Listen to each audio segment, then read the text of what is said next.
శుక్లాంబరధరం విష్ణుం శశివర్ణం చతుర్భుజం ప్రసన్నవదనం ధ్యాయేత్ సర్వవిఘ్నోపశాంతయేత్. గురుర్బ్రహ్మా గురుర్విష్ణుః గురుర్దేవో మహేశ్వరః గురుః సాక్షాత్ పరబ్రహ్మ తస్మై శ్రీగురవై నమః.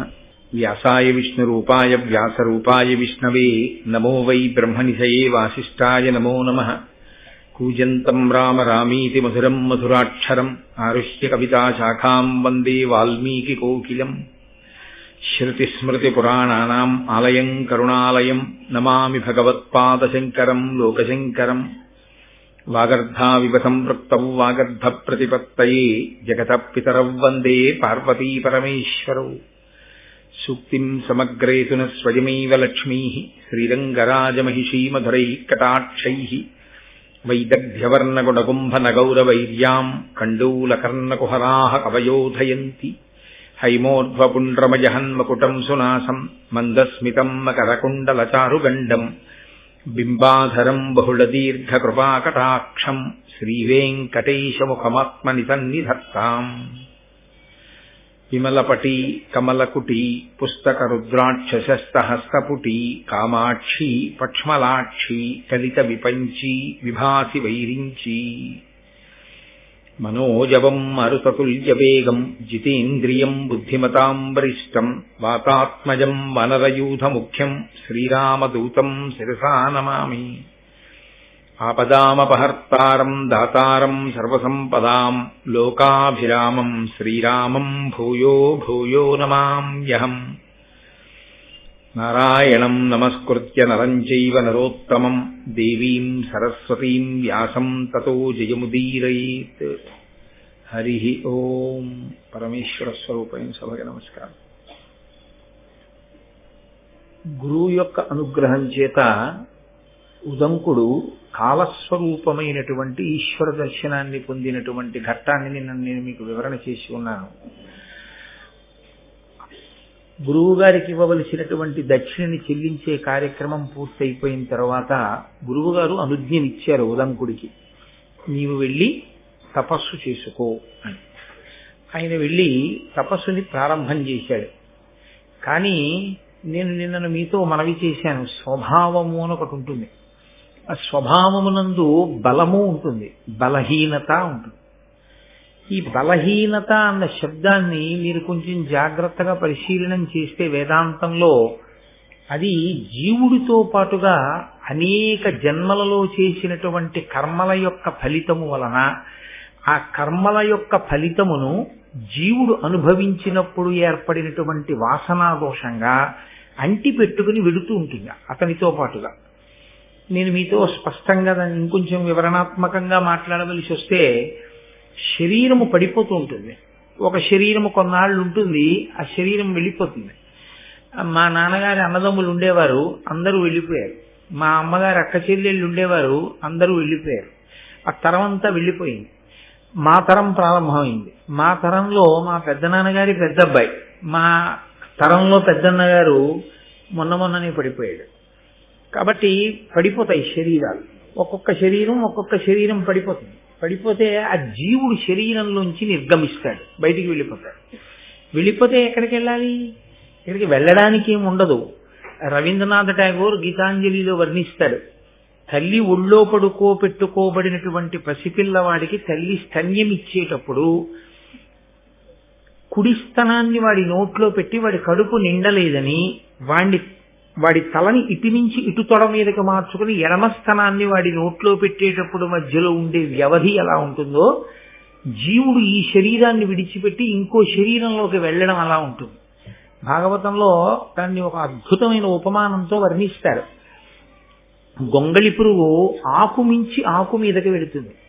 వెళ్ళేటప్పుడు ఒక ఆకు మీదకి వెళ్ళి ఆకు చివర వరకు వెళ్ళి ఆ ఆకుకి దగ్గరగా ఉండే ఇంకో ఆకుని చూసుకుంటుంది.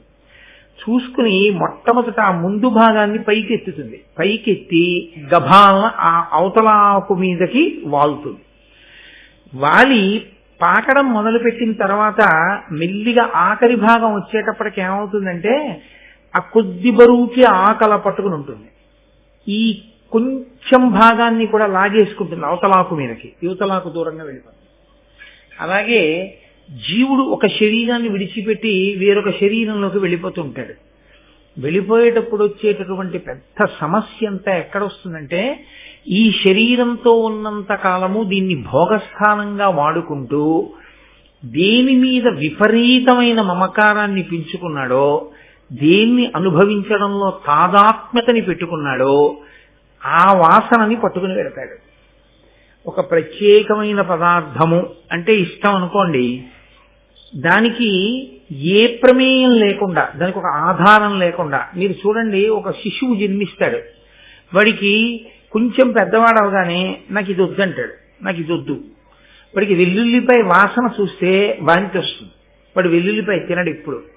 అంటే అది ఈ జన్మ సంస్కారం కాదు, వాడు గత జన్మలలో ఎక్కడో ఆహార నియమాన్ని బాగా పాటించి రజోగుణ ప్రకోపం కల్పించగలిగినటువంటి పదార్థమును తనంత తానుగా పరిత్యజించడంలో చేసిన పరిశ్రమ యందు కృతకృత్యుడై అప్పుడు గెలిచినటువంటి వాసనా బలం జీవుడితో వచ్చింది. అందుకని వాడు వెల్లుల్లి తినడవాడు. వాడు ఒక వస్తువుని ఎక్కువ ఇష్టపడతాడు. ఏదో తెల్లటి రంగు ఉందనుకోండి, చాలా ఇష్టపడతాడు. ఎప్పుడూ తెల్లటి బట్టలే కట్టుకుంటాడు, అసలు రంగు బట్ట కట్టుకోడు. ఎప్పుడూ తెల్ల బట్టలే. ఎందుకలా? లోకంలో అందరూ కట్టుకోవట్లే రంగు బట్టలు. అంటే అతనికి ఈ రంగుల మీద వ్యామోహం పోయి ఏదో సత్వగుణంలో ప్రవేశించాలని, ఎప్పుడూ తెల్లటి బట్టలు కట్టుకుని ఉండాలనేటటువంటి సాధన కొంతకాలం చేశాడు గతంలో. ఆ జీవుడు కొంత దూరం వెళ్ళాడు, ఆ సాధన పూర్తి అవ్వలేదు, విడిచిపెట్టాడు. మళ్ళీ ఈ జన్మలోకి వచ్చాడు. ఇప్పుడు అతనికి ఇతర రంగుల వస్త్రాల మీద వ్యామోహం ఉంటుంది. మిగిలిన వాళ్ళందరూ వెళ్ళి రంగురంగుల బట్టలు బోల్డన్ని చూసుకుంటూ ఉంటారు, అతనికి ఆ బాధ ఉండదు. అతను కేవలం ఎప్పుడూ తెల్లటి బట్టలే కట్టుకుంటాడు. ఎంత వ్యామోహాన్ని జయించాడో మీరు జాగ్రత్తగా ఆలోచించండి. అంత తేలిక విషయం ఏం కాదు. అతనికి దేంతోనూ ఇబ్బంది లేదు. అతనికి ఒక తెల్లటి ప్యాంటు, తెల్లటి షర్టు ఉంటే చాలు. అతను గెలిచాడు వాసనాబలాన్ని.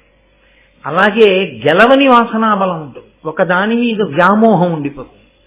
ఉండిపోయిన వ్యామోహం కూడా జీవుడి వెంట వచ్చేస్తే అందులో చాలా ఇబ్బందికరమైనటువంటి లక్షణం ఏమిటంటే, తాను ఇష్టపడినదేదో ఆ ఇష్టపడిన వస్తువును తాను పొందడంలో ప్రతిబంధకంగా వచ్చినటువంటి వాడు ఎవరున్నాడో వాడి మీద దీర్ఘకాలము కోపం పెట్టుకునేటటువంటి లక్షణమును కలిగి ఉండడం.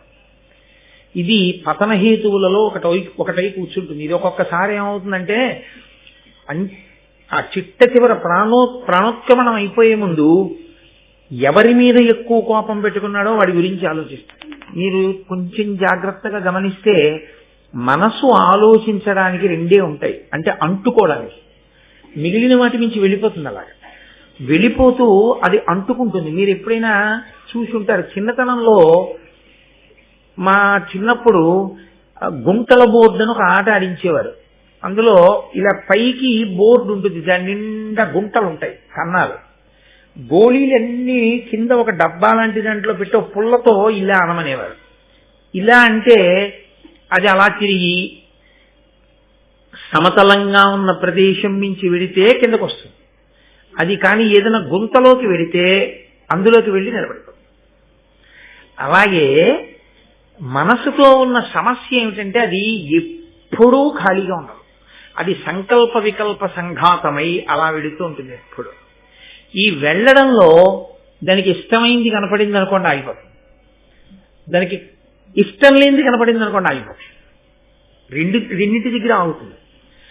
ఇష్టం లేనిది ఏదో జ్ఞాపకానికి వచ్చింది అనుకోండి, ఎంత తప్పు పని చేశాడు రా వీడు, ఎంత బాధ పెట్టాడు రా నన్ను అని అదే పనిగా స్మరణ చేస్తుంది, పట్టుకుంటుంది. అక్కడ కూడా తనకి ఇష్టమైంది అనుకోండి, బా నాకు ఆ వస్తువు లభిస్తేనా అని దాని గురించి స్మరిస్తుంది. తాను బాగా పట్టుకునేది ఎక్కడ అంటే, ఇష్టమైన చోట, ఇష్టము లేని చోట, ఈ రెండు చోట్లే పట్టుకుంటుంది. ఈ రెండు చోట్ల పట్టుకున్నప్పుడు కూడా శక్తి క్షీణించిపోతుంది.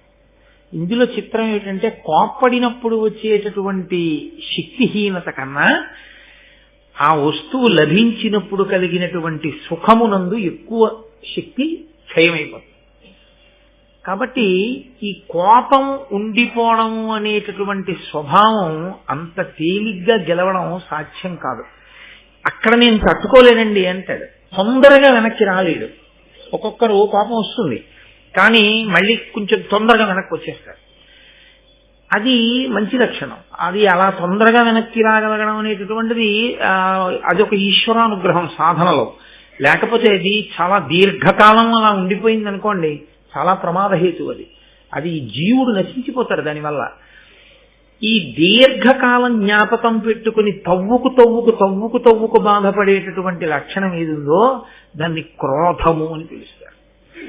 అదే లలితా సహస్రనామ స్తోత్రంలో క్రోధాకారాంకుశోజ్వల అని పేరు. అంకుశం మావటివాడు చేత్తో పట్టుకుంటాడు, పట్టుకుని ఏనుగు శరీరం మీద ఇంకెక్కడ పొడవడు ఆ చేతిలో ఉన్న అంకుశంతో. దాని మీద ఎక్కి కూర్చుని దాని కుంభస్థలం మీద పొడుస్తాడు అది పెట్టి. అది ఇంగ్లీష్ అక్షరాల్లో స్మాల్ హెచ్ ఎలా ఉంటుందో అలా ఉంటుంది.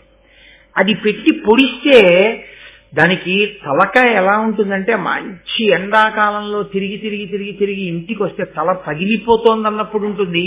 ఇలా వంగుని కూడా లేవలేరు, ధన్ ధన్ ధన్ అంటుంది తల. అంత బాధ పెడుతుంది దానికి. ఆ బాధకి అది లొంగిపోయి మావటి ఏం చెప్తే చేస్తుంది. అంకుశం చూస్తే భయం దానికి. అది తలని ఎలా పొడుస్తుందో, క్రోధము ఎవరు క్రోధం పెట్టుకున్నాడో వాడి తలను అలా పొడుస్తుంది. ఎంత పొడుస్తుందంటే అదే గుర్తు తెచ్చుకుని ఎంత అపకారం చేశాడు రా వీడు అని జ్ఞాపకం తెచ్చుకుని బాధ పెట్టి. చిత్రం ఏమిటంటే, ఎక్కడ క్రోధం ఉందో అక్కడ కుతంత్రం పుడుతుంది. వాణ్ణి పాడు చేయడానికి అవకాశం ఎలా ఉంటుంది ఆలోచించడం మొదలెట్టింది. అదొక పెద్ద పాపం.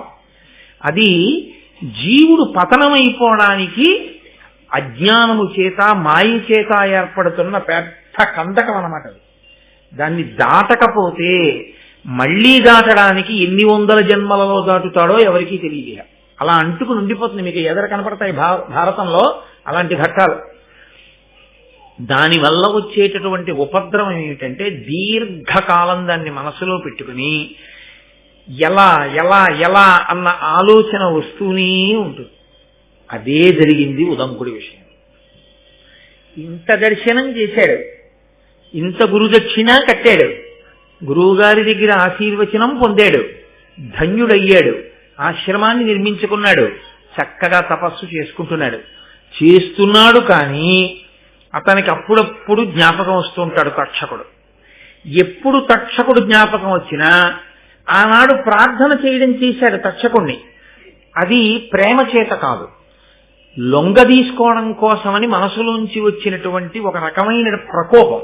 అది పూర్తి పరిణితి వలన కలిగినది కాకపోయింది. దాని వలన ఇప్పుడు అతనికి తక్షకుడి మీద క్రోధం ఆవహించింది. నేను ఆనాడు పౌష్య మహారాజు యొక్క భార్య దగ్గర కుండలములను తీసుకొస్తుంటే వాటిని అపహరించాడు, నాగలోకానికి తీసుకుపోయాడు. నేను అంత కష్టపడి మళ్ళీ వాటిని తెచ్చుకోవలసి వచ్చింది. నన్ను ఎంత బాధ పెట్టాడు. కాబట్టి ఈయన్ని విడిచిపెట్టకూడదు, తక్షకుణ్ణి విడిచిపెట్టకూడదు అన్నప్పుడు తక్షకుణ్ణి పాడు చేయడానికి రెండు మార్గాలు ఉంటాయి. అప్పుడు ఒకటి, తానే పాడు చేయొచ్చు. ఎందుచేత? తాను తపోనిధి, ఇప్పుడు చాలా తపస్సు చేసి ఉన్నాడు కాబట్టి. ఒకటి, తన తపస్సు చేత శాపవాక్కుని విడిచిపెట్టడం. నీకు కష్టం కలుగుతుంది, కానీ అలా చేస్తే తను చేసిన తపస్సు క్షీణించిపోతుంది. శాపవాక్ ఎప్పుడు విడిచిపెట్టినా వరమిచ్చినా రెండిటికి పోతుంది చేసినటువంటి తపస్సు. కాబట్టి ఆయన ఆలోచించి ఒక నిర్ణయానికి వచ్చాడు. ఎంత తమాషాగా ఉంటాయో చూడండి. క్రోధంలో వచ్చేటటువంటి ఆలోచనలు ఎలా అల్లుకుంటాయో చూడండి మనిషిలోంచి. నన్నింత కష్టపెట్టినటువంటి వాడు తక్షకుడు. నిష్కారణంగా ఒక బ్రహ్మచారి గురుదక్షిణ తెచ్చుకుంటుంటే ఇబ్బంది పెట్టిన వాడిని శిక్షించవలసిన వాడెవరిప్పుడు? రాజే. ఏ రాజు గురుదక్షిణ ఇవ్వడంలో సహకరించాలో ఆ రాజే గురుదక్షిణ తెచ్చుకుంటున్నప్పుడు ఇబ్బంది పెట్టిన వాడిని కూడా శిక్షించాలి. ఇప్పుడు నేనున్న ప్రాంతం జనమేజయుడి చేత పరిపాలింపబడుతోంది కాబట్టి నేను వెళ్లి జనమేజయుడికి ఫిర్యాదు చేస్తాను. అప్పుడు నా తపస్సేం భంగపడదు కదా. ఇప్పుడు జనమేజయుడికి చెప్తే జనమేజయుడు తక్షకుడిని నాశనం చేయాలి. తక్షకుడితో పోకూడదు. ఇది తక్షకుడితో పాటుగా ఇలాంటి పావులన్నీ నశించిపోవాలి. అంత కక్ష ఎందుకు అంటే మరి తాను ప్రార్థన చేస్తే ఎవరూ కనపడలేదుగా. నాగలోకానికి వెళ్ళి అన్ని పద్యాలు చదివినా కనపడి సత్కరించిన వాడు ఎవరూ లేడుగా. ఎవరో దివ్య పురుషుడు అనుగ్రహించాడు కానీ అక్కడ. కాబట్టి ఇప్పుడు ఆ నాగవంశం అంతా పావులన్నీ నశించిపోవాలి. అయితే ఒకటి, ఇటువంటి ఆలోచనలు వచ్చే ముందు ఒక్కొక్కసారి ఈశ్వర సంకల్పములు కూడా ఉంటాయి. అది ఎక్కడ అన్నది మీకు నేను ఆ ప్రత్యేకమైన సందర్భంలో వివరణ చేస్తాను. కాబట్టి ఇప్పుడు తక్షకుడితో పోకూడదు. తక్షకుడితో పాటు మిగిలినటువంటి నాగవంశమంతా నశించిపోవాలి. దీనికి నేను జనమేజయుడి దగ్గరికి వెళ్ళి ఆయన యొక్క మనసు పాములన్నింటినీ కూడా నశింపచేసే విధంగా ఆయన మనసులో ప్రచోదనం కలిగేటట్టు మాట్లాడతాను. మీకు ఇందులో ఒక తమాషా ఉంటుంది. బాగా కోపం ఉన్నవాడు వెంటనే మాట్లాడడం ఒక ఎత్తు, అదుపు తప్పి ఉంటుంది ఆ మాట. అప్పుడు నోటి నుంచి వచ్చేటటువంటి మాటలో ఉచ్చనీచములు ఉండవు. గబుక్కుని నోటి వెంట అనరాని పరుషవాక్యాలు వచ్చేస్తాయి. మనసు ఇంకా చాలా అదుపులో ఉంచుకుని మాట మాత్రమే వ్యగ్రతతో ఉంది తప్ప మనసు అంత తొందరగా ఆ తమోగుణానికి రజోగుణానికి పూర్తిగా వశమైపోయేంత స్థితిలో ఉన్నవాడు కాదు ఆయన. అని గుర్తు ఏమిటంటే దేనికి కోపం వచ్చిందో అదొకటే మాట్లాడతాడంతే తప్ప నింద చేయడం కానీ, నోటి వెంట పరుషవాక్యాలు విడిచిపెట్టడం కానీ, తిట్టడం కానీ అలాంటివి రావు. అంటే అదుపులో ఉంది అని గుర్తు. ఇందులో తిన్నగా వెళ్ళి తాను జనమేజయుడికి చెప్పేశాడు అనుకోండి, అది ఏదో అతకని విధంగా తన కోపం అంతా వెళ్ళగక్కినట్టుంటుంది. కానీ అలా ఉండకూడదు. ఇప్పుడు తన కోపం వెళ్ళగక్కడం ప్రధానం కాదు, జనమేజయుడికి కోపం రావాలి తక్షకుడి మీద. ఇప్పుడు తన కోపాన్ని జనమేజయుడి మనసులో పెట్టాలి. పెట్టి నిజమే నేను తక్షకుడి వంశాన్ని, నాగుల్ని నాశనం చేసేయాలనేటటువంటి బుద్ధి పుట్టాలి. ఇప్పుడు ఏం చేస్తారో తెలుసా అండి? నేను వెళ్ళి ఇలా చెప్తే ఇలా అంటాడు. అప్పుడు నేను ఇలా అంటే నా బేలతనం బయటికి వస్తుంది. ఏమయ్యా నీ మనసులో ఉన్న రాగద్వేషాలన్నీ నాకు అంటించడానికి వచ్చావా, అంటే నన్ను వాడుకోవడానికి వచ్చావా అంటే మళ్ళీ అదో అవమానం. అందుకని ఒకవేళ అతని వైపు ఎవరైనా సభలో మాట్లాడితే, నేను మాట్లాడితే ఇంకా రాజు మళ్ళీ దాన్ని అలా కాదయా ఇలా జరిగిందేమో అనడానికి అవకాశం ఉండకూడదు. అలా రాజు మనసులో క్రోధం కలగాలి. కాబట్టి నేను ఎలా మాట్లాడితే ఆయన బుర్రకెక్కుతుంది. ఇది బాగా సావధానంగా ప్రణాళిక నిర్మాణం చేయడం. ఇది మరింత ప్రమాదకరమైన స్థితి. ఎందుకో తెలుసా అండి? అవతలవాడి పతనం కోసం యువతలవాడు తన క్రోధాన్ని అణిచిపెట్టి ఇంకొకరి మనసులోకి ఆ క్రోధాన్ని ప్రవేశపెట్టడం కోసం గొప్ప ప్రణాళికని నిర్మాణం చేయడం. ఇది పైకి చూడ్డానికి అబ్బా ఎంత గొప్ప వ్యూహరచన చేశాడండి అనిపిస్తుంది. యథార్థమునకు అవి జారుడు మెట్లు. అలాంటి జారుడు మెట్ల మీద నిలబడిన వాడు జీవుడు కిందకి వెళ్ళిపోతాడు, జీవుడు జారిపోతాడు. ఎందుకనంటే నిన్ను మోసం చేసిన వాడు ఏ పాపాన్ని పొంది ఉన్నాడో మోసం చేసిన వాడి పట్ల చేసేటటువంటి కుట్ర చేత నీవు కూడా అలాగే జారిపోతున్నావు. సమానంగా జారిపోతున్నప్పుడు ఈశ్వరుడు ఇప్పుడు అతన్ని మాత్రమే శిక్షించవలసిన అవసరం ఎక్కడుంది? నీకు శిక్ష వేయవలసి ఉంటుంది. ఎందుకంటే ఈశ్వరుడు శిక్ష వేస్తే చేసిన క్రియకే కాదు, ఇలా చేస్తే బాగుండన్న నీ మానసికమైన వికారానికి కూడా వేయవలసి ఉంటుంది. చిత్రగుప్తుడు అంటే మనసుతో చేసిన దాన్ని కూడా రాసుకుంటాడు కదా మరి ఈశ్వరుడు. అందుకని నీ మనసు యందు రాకూడని ఆలోచనలు వచ్చాయి, రావడమే పాపహేతు. ఇప్పుడు ఈ పాపహేతు ఏం చేస్తుందంటే వాణ్ణి శిక్షిస్తే నిన్ను శిక్షించాలి. నువ్వు శిక్షార్హుడవే, నువ్వు పుణ్యాత్ముడవై నిలబడినది ఎక్కడ? నిన్ను కాపాడడానికి నేను బయలుదేరడానికి నువ్వు నన్నే నమ్మి నిలబడింది ఎక్కడ? వాడిని ఎలా పాడు చేయించని నీ ఆలోచనలు నువ్వు చేయలా అన్న స్థితి వస్తుంది కదా. అందుకని జారుడు మెట్ల మీద నిలబడ్డట్టు క్రౌర్యముతో ఆలోచించి ప్రణాళికా నిర్మాణము చెయ్యడమనేటటువంటి దాని యందు బ్రాహ్మణునికి అటువంటి వ్యగ్రత అస్సలు పనికిరాదు. బ్రాహ్మణుడు అసలు ఆలోచించకూడదు. ఎందుకనంటే ఆయన ఉదారుడై లోకమునకంతటికీ మార్గాన్ని చూపించవలసిన వాడు. వెంటనే ఉద్ధరించి మనసు సంస్కరింపబడేటటువంటి స్థితి తేవాలి తప్ప అసలు అవతల వారిలో కలిగిన ఆలోచనని కూడా ప్రోత్సహించకూడదు. అటువంటి ఉదంకుడు ఇంత తపస్సు చేసినవాడు ఇటువంటి ఆలోచన, ఇంత గొప్ప వ్యూహ నిర్మాణం చెయ్యకూడదు. దాని వలన ఉదంకుడు ఉన్నతిని పొందుతున్నాడా అని మీరు నన్ను అడిగితే ఏం చెప్పవలసి ఉంటుందంటే, ఖచ్చితంగా ఆయన జారుడు మెట్ల మీద నిలబడుతున్నాడు ఇవాళ అని చెప్పవలసి ఉంటుంది. అది ఎవరికైనా అంతే. మహాభారతం అత్యంత సున్నితమైన విషయాన్ని స్పృశిస్తోంది. అందుకే జీవితంలో మహాభారతాన్ని బాగా విన్నటువంటి వారు తాము జారిపోకుండా ఎలా నిలబడాలో తెలుసుకుంటారు.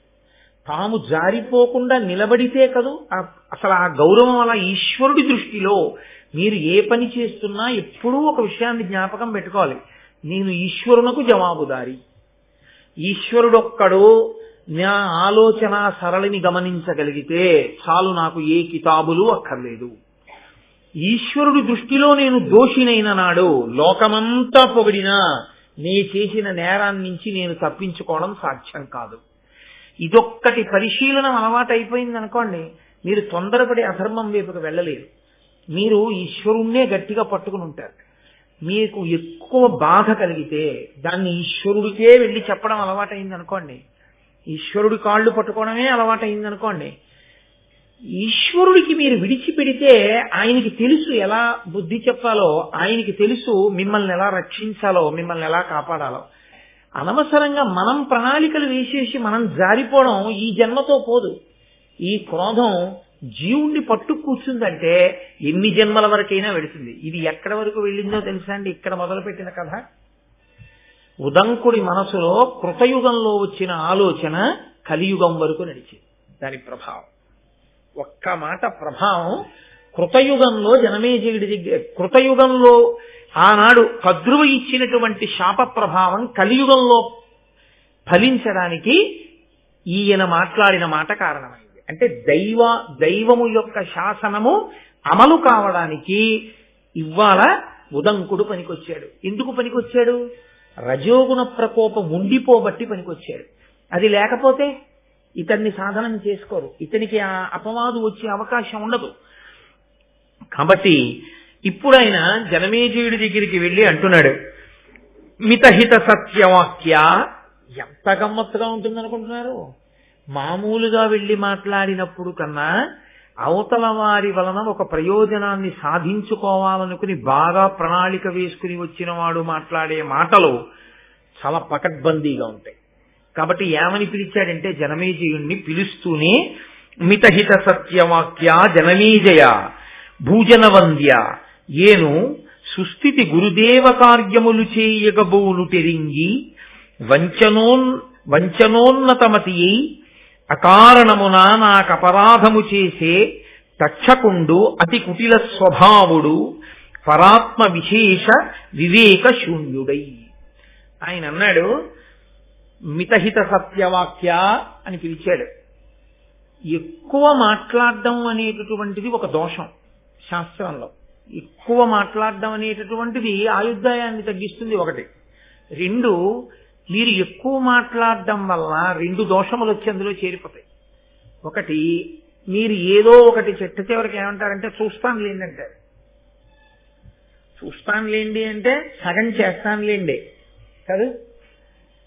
ఆ తర్వాత మీరు ఎందుకంటారంటే అది ఇప్పటికి వెళ్ళిపోతాడుగా తర్వాత చూడచ్చు.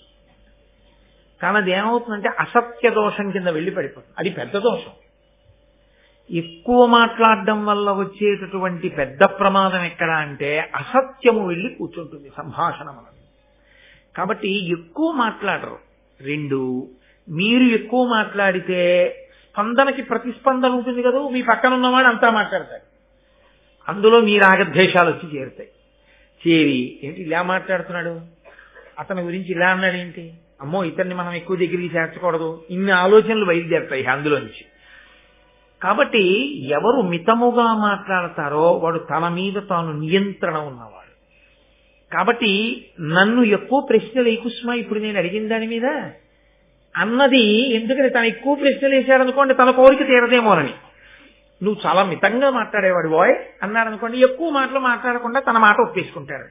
అయ్యా నేను మిమ్మల్ని ఒకటి అడగదలుచుకున్నాను కానీ మీరు మాత్రం కాదు వద్దు అనకూడదు, ఈ ఒక్కసారి మా మాట వినాలి అని ముందు అన్నారు అనుకోండి, ఇంకా మీరు ఊ అంటాం ఎందుకు? మిమ్మల్ని ఊ అన్నది అనిపించడానికి వచ్చాడంతే కాదు, అది అనుమతించారు, అనిపించుకోవడానికి వచ్చాడు. కానీ నిజంగా మీరు అనుమతిస్తున్నారో లేదో ఆయనకు అనవసరమైన విషయం అది. మీరు హృదయం పరిపూర్ణంగా మీరు అనుమతిస్తే చేస్తాను అన్నాడు అనుకోండి వేరు, మీరు కాదనకూడదు, మీరు ఊ అనాలి అంతే. ఈ ఒక్కసారికి అన్నాడు అనుకోండి, ఇంకా మీరు అది వినకుండా ఊ అనడం మంచిది కాదు. ఊ అనాలనుకుంటే నేను అలా అనను, అది నా స్వభావం కాదు అని మీరు అనగలిగితే ఆయనతో మీ అనుబంధాన్ని కొనసాగించడం ప్రశ్నార్థం కదా. ఎంత ఇబ్బంది ఉంది, ఒక్క మాటలో ఎంత ఇబ్బంది ఉంటుందో చూడండి. కాబట్టి మిత హిత సత్య వాక్య, ఎంత గొప్ప మాట్లాడేశారో చూడండి. అది లోపలి ఆలోచన. మితంగా మాట్లాడేవాడా, హితంగా మాట్లాడేవాడా అంటే నేను అన్నదానికి కాదనకుండా ఉండేవాడా. సత్యవాక్య, చూస్తానులేండి అన్న తర్వాత డేట్లు ఇవ్వకుండా పోకూడదు, ఇచ్చి తీరాలి. కాబట్టి సత్యవాక్య అన్నమాట నిలబెట్టుకోవాలి. కాబట్టి ఇప్పుడు ఏం చేస్తున్నట్లు, జనమేజయుడు తానన్న మాట వినేటట్టుగా ఆయన్ని మానసికంగా సిద్ధం చేస్తున్నాడు. జనమేజయ, మీ మంత్రి గారిని అన్నాను, సైన్యాధ్యక్షుడిని అన్నాను అనుకుంటున్నావేమో, నిన్నే. కాబట్టి మితహిత సత్యవాక్య జనమేజయ, నేను చాలా మంచివాణ్ణయా. భూజనవంద్య, ఏను సుస్థితి గురుదేవ కార్యములు చేయగబూనుటెరింగి, నేను గురుదక్షిణ తేవడం కోసమని చెప్పి వెళ్ళి వస్తున్నాను, నేను పవిత్రమైన పని మీద ఉన్నానని తెలిసి కూడా ఇది చెయ్యకూడని పని, ఇది చెయ్యవలసిన పని అనేటటువంటి వివేకాన్ని పూర్తిగా మర్చిపోయి పెద్దల పట్ల ఎలా ప్రవర్తించాలో ప్రవర్తించవలసినటువంటి విధానాన్ని పూర్తిగా విస్మరించి కుటిల స్వభావుడై అవతల వారిని మోసం చెయ్యడమే తన ప్రధానమైనటువంటి ఆలోచన విధానంగా పెట్టుకున్నవాడై ఆ తక్షకుడున్నాడే, ఆయన నన్ను చాలా ఇబ్బంది పెట్టాడు. కుండలములు పట్టుకుపోయాడు కాబట్టి ఇప్పుడు నువ్వు జోక్యం చేసుకోమని అడగట్లేదు, కుండలములు తెచ్చిశాను. కానీ నేను ఎంత బాధపడ్డానో తెలుసా, చాలా బాధపడ్డాను ఆ తక్షకుని యొక్క ప్రవర్తన చేత. కాబట్టి భూజనవంద్య, భూమిజనుల చేత నమస్కరింపబడేవాడా, అటువంటి తప్పు చేసిన వాడు ఇప్పుడు దాని వల్ల వచ్చిన నష్టమేమిటి అని నువ్వు వదిలిపెట్టడానికి వీల్లేదు. నేను బాధపడ్డానా లేదా? కాబట్టి ఆ బాధపడిన దానికి నువ్వు పరిహారం చూపించాలంటే తక్షకుణ్ణి నువ్వు శిక్ష వేయాలి అని. ఇప్పుడు రాజు మనస్సు ఎటువైపు గడుతుంది మీరు ఆలోచించండి.